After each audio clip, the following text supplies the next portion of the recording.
अकबर अपने सैनिकों के साथ युद्ध से लौट रहे थे। रास्ते में उन्हें बहुत प्यास लगी।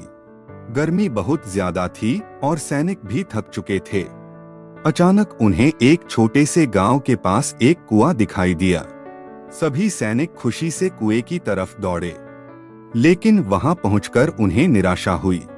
कुएं के पास एक बूढ़ा किसान खड़ा था। उसने सैनिकों को बताया कि यह उसका कुआं है और वह किसी को भी उसमें से पानी नहीं लेने देगा। सैनिक बहुत गुस्से में थे।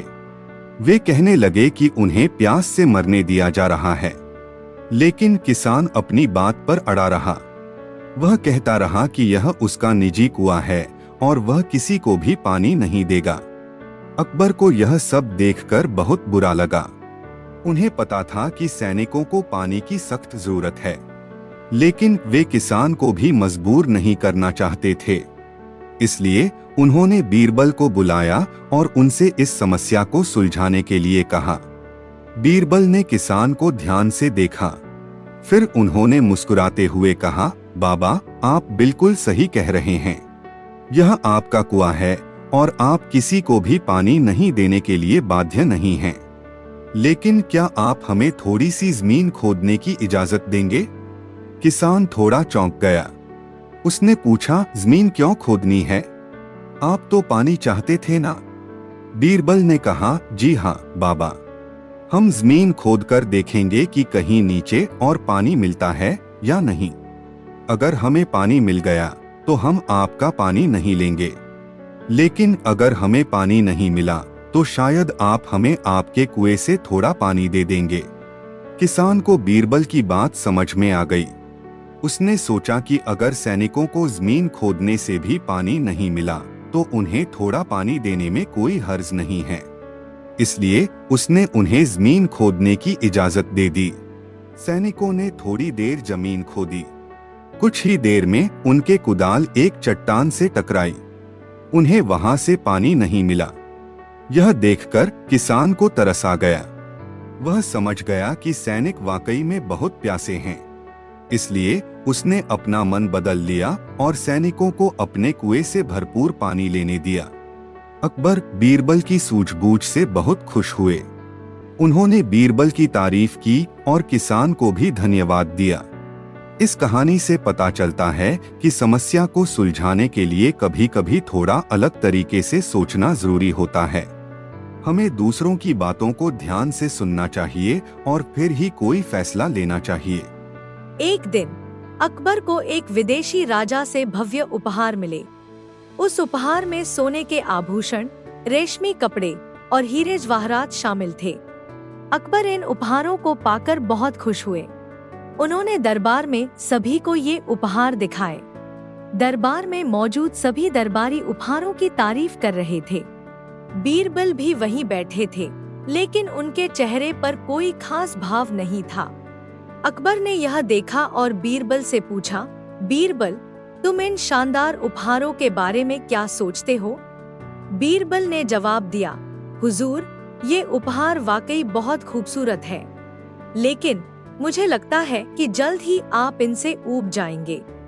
अकबर को बीरबल की बात थोड़ी अजीब लगी। उन्होंने पूछा, क्यों, ऐसा कैसे? बीरबल ने मुस्कुराते हुए कहा, हुजूर, ये सोने के आभूषण और हीरे जवाहरात रोजमर्रा की जिंदगी में इस्तेमाल नहीं किए जा सकते। कुछ समय बाद आप इनका इस्तेमाल करना बंद कर देंगे और ये तिजोरियों में बंद पड़े रहेंगे। अकबर ने सोचा कि बीरबल की बातों में कुछ सच्चाई है। उसी शाम राज दरबार में मेहमानों के लिए भव्य दावत का आयोजन किया गया। मेहमानों को स्वादिष्ट भोजन परोसा गया। जब अकबर भोजन कर रहे थे तो उन्हें एहसास हुआ कि उन्हें सबसे ज्यादा आनंद एक साधारण रोटी और दाल से मिल रहा है। उन्होंने बीरबल की तरफ देखा और उन्हें समझ में आ गया कि बीरबल क्या कहना चाह रहे थे। भोजन के बाद अकबर ने बीरबल को अपने पास बुलाया और कहा, बीरबल, तुम सही थे। ये सोने के गहने और हीरे जवाहरात भले ही कितने भी कीमती हों, लेकिन वे हमें वह खुशी नहीं दे सकते जो एक साधारण भोजन दे सकता है। बीरबल ने कहा, हुजूर, जिंदगी में सबसे ज्यादा खुशी उन छोटी छोटी चीजों से मिलती है जिन्हें हम अक्सर नजरअंदाज कर देते हैं। हवा में सांस लेना, स्वच्छ पानी पीना और अपने प्रियजनों के साथ समय बिताना, ये सब अमूल्य उपहार हैं। अकबर ने बीरबल की बातों को ध्यान से सुना। उन्होंने महसूस किया कि बीरबल ने उन्हें एक महत्वपूर्ण सीख दी है। इसके बाद से अकबर ने उन साधारण चीजों को भी महत्व देना शुरू कर दिया जो पहले उन्हें नजरअंदाज कर दी थी। अकबर के राज्य के एक प्रसिद्ध मंदिर से एक अनमोल हीरे जड़ित सोने की मूर्ति चोरी हो गई। पूरे राज्य में हड़कंप मच गया। अकबर गुस्से से तिलमिला उठे। उन्होंने तुरंत बीरबल को बुलाया और आदेश दिया, बीरबल, इस चोरी का पता लगाओ और चोर को पकड़ो। बीरबल ने मंदिर का दौरा किया। उन्होंने देखा कि मंदिर के पुजारी और कर्मचारी बहुत परेशान थे। उनसे पूछताछ करने पर पता चला कि रात के समय मंदिर का मुख्य द्वार बंद था और कोई भी अंदर नहीं आया था। कुछ देर सोचने के बाद बीरबल ने पुजारियों से पूछा, क्या मंदिर में कोई गुप्त द्वार है? पुजारी चौंक गए। उन्होंने बताया कि मंदिर बहुत पुराना है और उसके बारे में कई किंवदंतियां हैं, जिनमें से एक गुप्त द्वार की भी है, लेकिन किसी ने भी उसे कभी नहीं देखा था। बीरबल को लगा कि यही रास्ता हो सकता है जिससे चोर मूर्ति लेकर भागा होगा। उन्होंने आदेश दिया कि मंदिर की पूरी तरह से तलाशी ली जाए। दीवारों और फर्श को ध्यान से देखा जाए। कुछ देर की खोज के बाद एक दीवार पर एक मशाल की रोशनी पड़ते ही दीवार पर ईंटें थोड़ी हट गईं। वहां एक संकरा रास्ता नजर आया। सैनिकों ने उस रास्ते का पीछा किया और पाताल लोकनुमा एक गुप्त कमरे तक पहुंचे। वहां उन्हें चोरी हुई मूर्ति मिल गई। साथ ही एक बेहोश आदमी भी पड़ा हुआ था। उसे जगाकर पूछताछ की गई। उसने बताया कि वह एक कुशल चोर है और उसने उसी गुप्त द्वार का इस्तेमाल करके मंदिर में प्रवेश किया था। अकबर बीरबल की सूझबूझ से बहुत खुश हुए। उन्होंने चोर को दंडित किया और मूर्ति को वापस मंदिर में स्थापित करवाया। इस कहानी से पता चलता है कि कभी भी किसी चीज को असंभव नहीं मान लेना चाहिए। समस्या को सुलझाने के लिए हमें हर पहलू पर ध्यान देना चाहिए और कभी-कभी गैरमानक सोच का भी इस्तेमाल करना चाहिए। एक दिन अकबर को एक बहुत ही ईमानदार व्यापारी के बारे में पता चला। वह व्यापारी अपने सच्चाई के सिद्धांतों पर हमेशा अडिग रहता था। अकबर उसकी ईमानदारी की परीक्षा लेना चाहते थे। उन्होंने बीरबल को बुलाया और कहा, बीरबल, उस ईमानदार व्यापारी को मेरे दरबार में बुलाओ, लेकिन जाते समय उसे यह मत बताना कि मैं उससे क्यों मिलना चाहता हूँ। बीरबल व्यापारी को लेने चले गए। व्यापारी दरबार में आया और अकबर को सलाम किया। अकबर ने उससे पूछा, मुझे बताया गया है कि तुम बहुत ही ईमानदार व्यापारी हो, क्या यह सच है? व्यापारी ने गर्व से जवाब दिया, जी हाँ हुजूर, मैं हमेशा ईमानदारी का रास्ता चुनता हूँ। अकबर ने मुस्कुराते हुए कहा, बहुत अच्छा, तो फिर एक बात बताओ, अगर तुम किसी को 1 किलो सोना बेचो तो क्या तुम उसे पूरा 1 किलो सोना ही दोगे? व्यापारी ने बिना किसी हिचकिचाहट के जवाब दिया, बिल्कुल हुजूर, मैं हमेशा सही मात्रा में ही चीजें बेचता हूँ। अकबर ने आदेश दिया कि दरबार में एक तराजू लाया जाए। फिर उन्होंने अपने सैनिकों को एक थैली लाने के लिए कहा। उस थैली में उन्होंने 1 किलो सीसा भरवा रखा था, लेकिन ऊपर से थैली को सोने की तरह सजाया था। सैनिकों ने थैली को दरबार में लाकर रख दिया। अकबर ने व्यापारी से कहा, यह सोने की एक थैली है, इसका वजन ठीक 1 किलो है, क्या तुम इसे खरीदना चाहोगे? व्यापारी ने थैली को ध्यान से देखा। उसने उसे थोड़ा सा उठाकर तराजू पर रखा। तराजू पर रखते ही उसे थैली का वजन थोड़ा ज्यादा लगा। वह समझ गया कि इसमें कोई गड़बड़ है। व्यापारी ने अकबर से माफी मांगी और कहा, हुजूर, मुझे लगता है कि इस थैली में सिर्फ सोना ही नहीं है, इसमें कुछ और भी मिला हुआ है। अकबर चौंक गए। उन्होंने सैनिकों को आदेश दिया कि थैली खोली जाए। थैली खोलने पर सब लोग देख पाए कि अंदर सीसा भरा हुआ था। अकबर को व्यापारी की ईमानदारी पर बहुत गर्व हुआ। उन्होंने व्यापारी को ईमानदारी का सच्चा उदाहरण बताया और उसे इनाम दिया। इस कहानी से पता चलता है कि ईमानदारी सबसे बड़ा धन है। हमें हमेशा सच बोलना चाहिए और दूसरों के साथ ईमानदारी से पेश आना चाहिए। ईमानदारी का रास्ता ही सफलता की ओर ले जाता है। एक शाम अकबर को किसी ने गुप्त रूप से खबर दी कि उनके दरबार में कोई उन्हें धोखा देने की साजिश रच रहा है। यह सुनकर अकबर बहुत परेशान हो गए।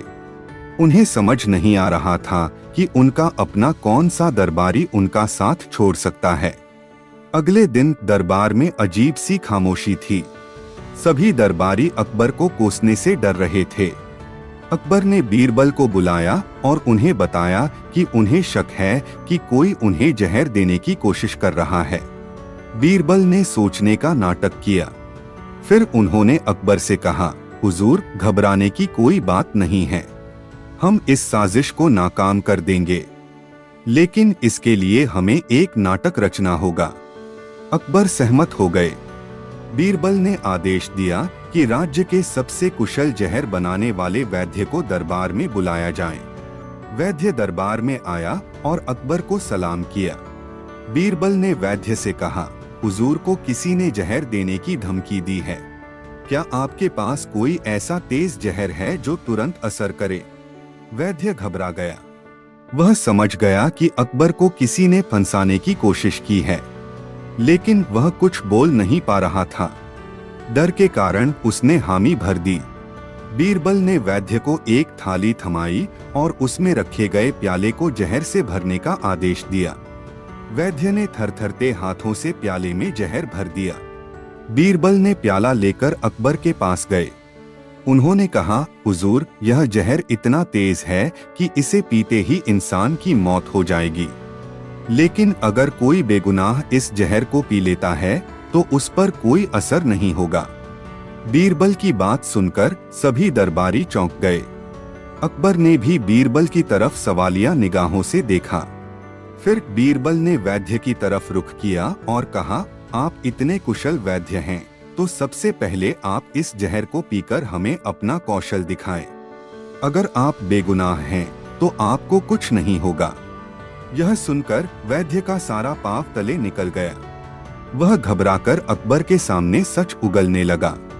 उसने बताया कि उसे किसी ने धोखे से जहर बनाने का आदेश दिया था। इस तरह बीरबल की सूझबूझ से अकबर को असली गद्दार का पता चल गया। उन्होंने गद्दार को सजा दी और बीरबल की वफादारी की तारीफ की।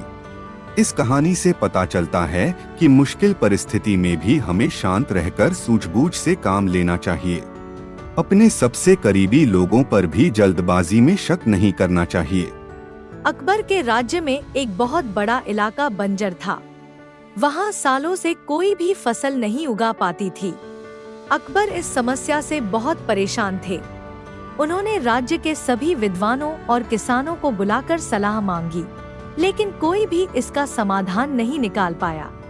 आखिरकार अकबर ने बीरबल को बुलाया। उन्होंने बीरबल से कहा, बीरबल, इस बंजर जमीन का राज कोई नहीं समझ पा रहा है। क्या तुम इसकी मदद कर सकते हो? बीरबल ने सोचने का नाटक किया और फिर कहा, हुजूर, जरूर। मुझे लगता है कि इस समस्या का हल जमीन के अंदर ही छिपा है। अकबर को बीरबल की बात समझ नहीं आई।